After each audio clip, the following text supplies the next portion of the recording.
আজ আমরা ক্রিস্পি পোহা বা চিড়ে ভাজা বানাবো। তার জন্য আমরা চিড়েটাকে আগে পরিষ্কার করে চেলে নেব। ছোলার ডাল নিয়েছি। ছোলার ডালটাকে আমি একটু খাওয়া সোডা দিয়ে 4-5 ঘন্টা ভিজিয়ে রেখেছিলাম। তারপর ছোলার ডালটাকে একটা শুকনো টাওয়েলে করে মুছে নেব।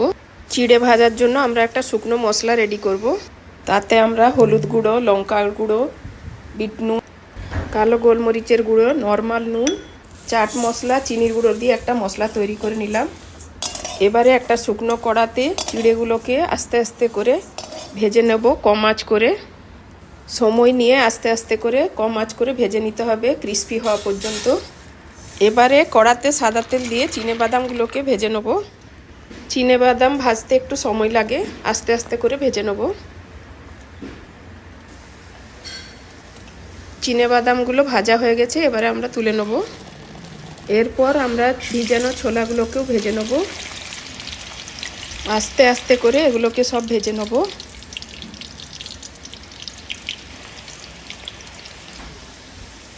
ছোলার ডালটা ভাজা হয়ে গেছে, এবারে আমরা তুলে নেব। এবারে আমরা আলমন্ডস আর কাজুটাকে একসাথে ভেজে নেব। কাজু আর আলমন্ডস ভাজতে বেশিক্ষণ সময় লাগবে না, খুব তাড়াতাড়ি ভাজা হয়ে যায়।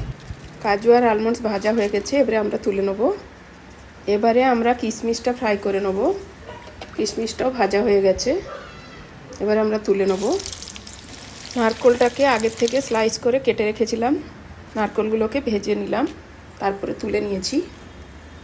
এবারে আমরা শুকনো লঙ্কা আর কারি পাত্তাগুলোকে ভেজে নেব। কারি পাত্তা, শুকনো লঙ্কাগুলো ভাজা হয়ে গেছে, আমরা তুলে নেব। যে গুঁড়ো মশলাটা আমরা রেডি করে রেখেছিলাম ওটাকে আমরা মিশিয়ে নেব।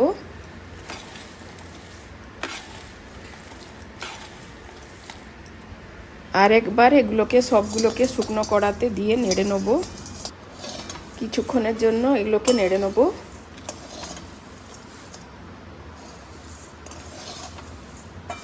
চিড়ে ভাজা হয়ে গেছে, এবারে আমরা গ্যাস বন্ধ করে দেবো।